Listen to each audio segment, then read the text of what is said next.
Welcome to the Social Bee podcast with your host, Louise Brogan. Every week, Louise will be bringing you a podcast all about women entrepreneurs, talking about their challenges, their goals, and inspiring you to either start your own business or grow the business you have.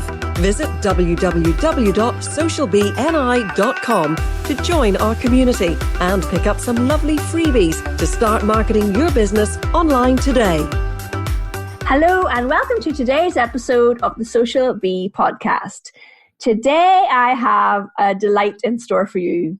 I am going to be talking to Janine Coombes. Now, if you are on LinkedIn in the UK and are interested in anything, you are bound to have come across Janine. Janine has done a series of really funny, quirky videos that also educate, which is 2 ticks in my box. And I'm delighted to bring her on the podcast today. So welcome to the Social Bee podcast, Janine. Hello, thank you for having me. Oh, I'm really excited about our talk today, actually. So Janine, if you want to take a moment just to tell everybody a little bit about yourself, what you do and who you help, and a bit about your business. Yeah, sure. I am a small business marketing mentor, and what I love doing is getting people who've got 1,000,001 ideas and helping them narrow down to one thing that they're known for and one thing that they can package up and sell. That's what I love doing. But I'm also helping people promote their business. Excellent. So. It's really funny because people who have listened to this podcast from early days, and people still actually go back and listen to the first one, which is embarrassing. But will know that I started out working in all of social media, and now I'm narrowing down into LinkedIn. So that's exactly what you do with people. Yes, and some of it does take a while, and some of it, I think, what it's easy to get stuck on. And I've tripped over this as well. Is trying to go too fast. And I think the idea of focus, everybody's bought into it. Everybody knows you should focus, and I think most people feel the pressure that they're meant to be niching down and picking one thing. And it is first of all, it's difficult to do on your own, but also it does take time, even if you're working with somebody. And what you decide on, it's not set in stone. You can change your mind. Yeah. Oh my goodness, that's so true. Yes, if you decide that that's going to be you, it's not forever, and you try things like. Yeah. So how do you, what type of clients do you work with then? I like working with one-man bands like myself, really. Maybe they've got a small team, but more often than not, it's just them, and they're trying to do everything all at once, and they're taking on too much. I like to say, be kind to yourself and just think about how much time in the day you actually have and how much energy you've got, and just picking that one thing that's going to make the biggest difference is going to save you time and energy. But it's small business owners. And do you talk to them about bringing in like VAs and admin help then? Not specifically, no. That's kind of up to them. It's more about giving them the space to make their own decisions about, which target audience do they really love to work with, which product or service do they really enjoy delivering the most, instead of there's some quite a lot of generic advice which can be useful when you're completely new. Yes. To follow, just to give you some momentum and to give you some guidance as to the kinds of things you should be thinking about. But once you've been going a bit longer, you need to tap into your own gut. You need to make your own decisions. So I help people make their own decisions about what their core service should be and how that should work and how that should run, and stopping the stuff that's on the periphery that's they feel like they should do, but actually in actual fact, it's not bringing them much business. It's not moving them forwards very fast, and they're not even enjoying it. Cutting that stuff out can be such a release.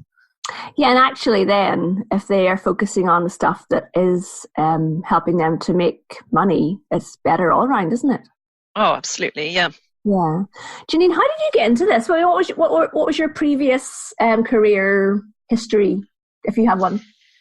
Oh, how detailed to go. How long have I've always been in marketing, business degree, marketing diploma, when one of my first major job was in FreeServe, if anybody remembers that. And I've been in some big brands since, like EE and Orange and Europcar.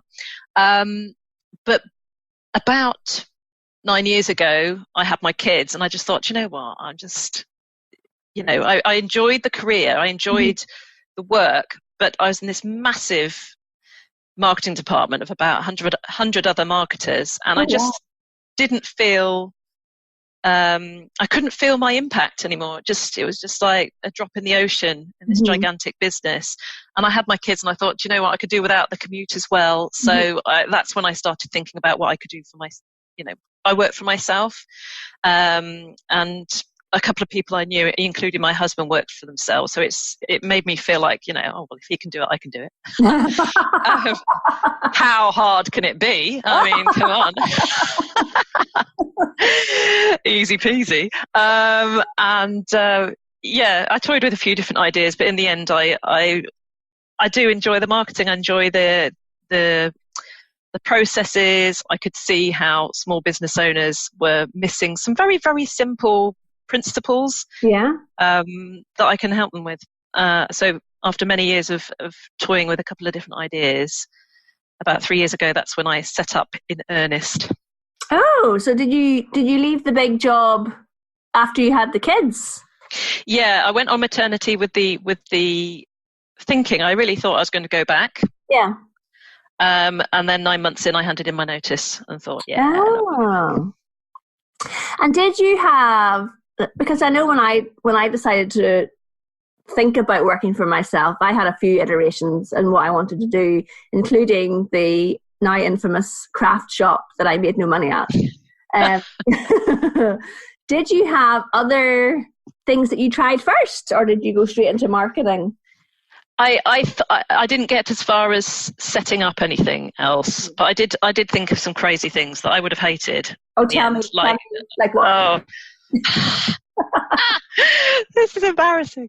I thought of cooking like big vats of homemade meals and selling them outside schools, like at a pickup, so that like parents who were a bit stuck for something to give their kids that was healthy during the day, they could give them something healthy. I don't know what I was thinking. That would have been you mean like scones or like cottage pie for dinner?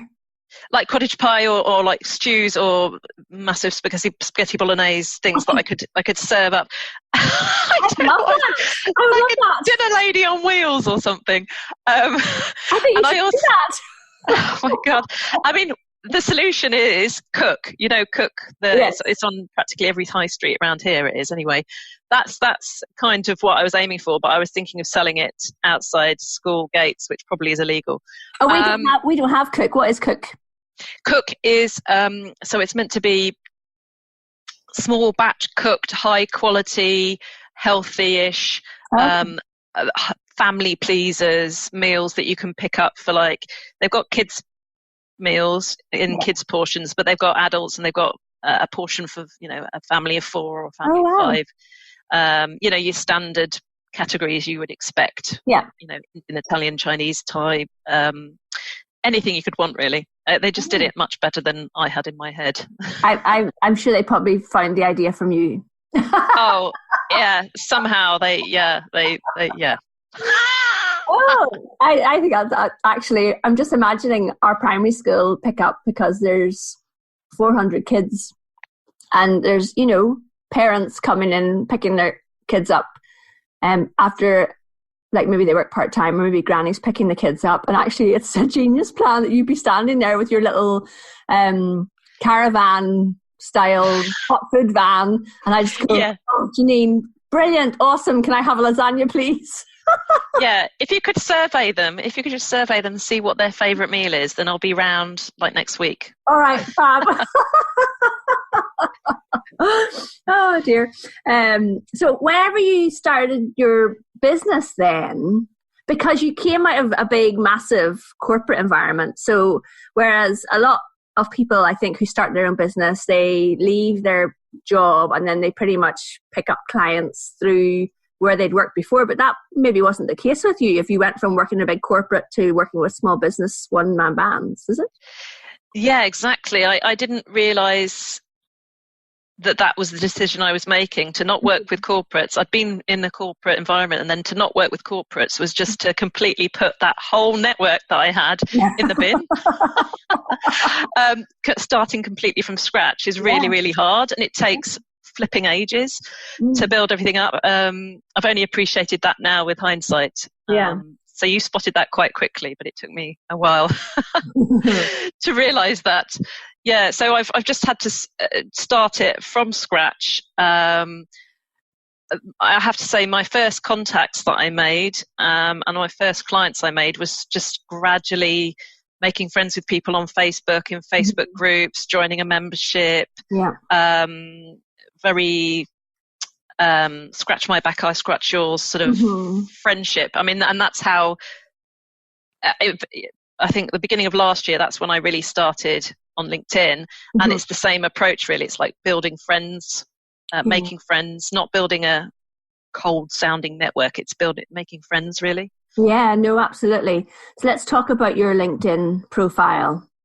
Because let's talk a little bit about your videos. Okay. Where did you come up for the concept? So for people who are listening, maybe I'll describe what I think, and then you go on. You tell us what it's really meant to be. Describe the madness.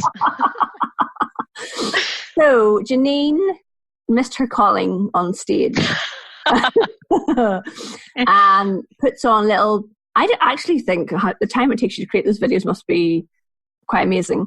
But puts on different personas who have conversations that delivers a marketing message, all wrapped up in not a very long video. So I've seen you dressed like in flat caps, as taxi drivers, possibly as delivery people. But tell us a little bit more about it in your words, Janine. Okay. Yes, you refer to my secret marketing show. Yes. And I've been doing video on LinkedIn for about 9 months, so I was quite confident on camera. But there was an incident that triggered me to put a spoof video of me dressed up and putting on a silly voice, and I just couldn't stop myself. Something had happened to a friend of mine. She got some weird advice about how she looked and how she sounded and how she should change that to be more credible.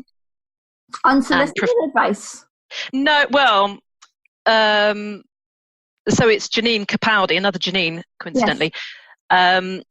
Somebody watched one of her videos, I think it was like a training or tutorial, and they said, we do videos, and if you want some free feedback, we could tell you how to make more of an impact online with your videos. And she's like, go on then.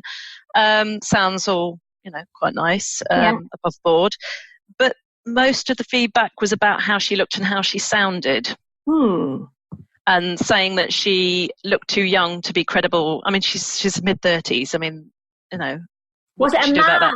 Was it a man that gave her this feedback? Bingo! Yeah, let's not generalize, Louise, but yes, it was a man, and it was just like, you should lower your voice a bit because you sound like a school teacher, and maybe if you wore different clothes and wear more makeup, perhaps, and wear a set of pearls, that would make you look more mature. Oh my Lord. I mean, it was very specific. I mean, very strange feedback. And her reaction was to put on she did another video saying, this is weird. I feel like this feedback wouldn't have been given to a man. No, definitely not. she was very mature about it. She was very sort of, let's have a conversation about it. What do we think about this? What do we feel about not being ourselves online? Is that a good idea? Whereas my reaction was, oh my God, Janine, let me do a video dressed up. Do you mind if I completely gate crash this and do a video dressed up with pearls on and lots of makeup and a silly voice? So I did that, and I was ever so nervous when I posted it, because I thought, LinkedIn is a professional networking site. Yes. I could not help myself. I couldn't help it. I was just like, I have to post this. It was a Friday. I thought, if it's going to fly, Friday is the day to do it. Yeah. And I had a ridiculous response. It was amazing. Just so many people saying it was hilarious. They loved it. A couple of people joined me with the hashtag credibility makeover. Putting on suits and putting on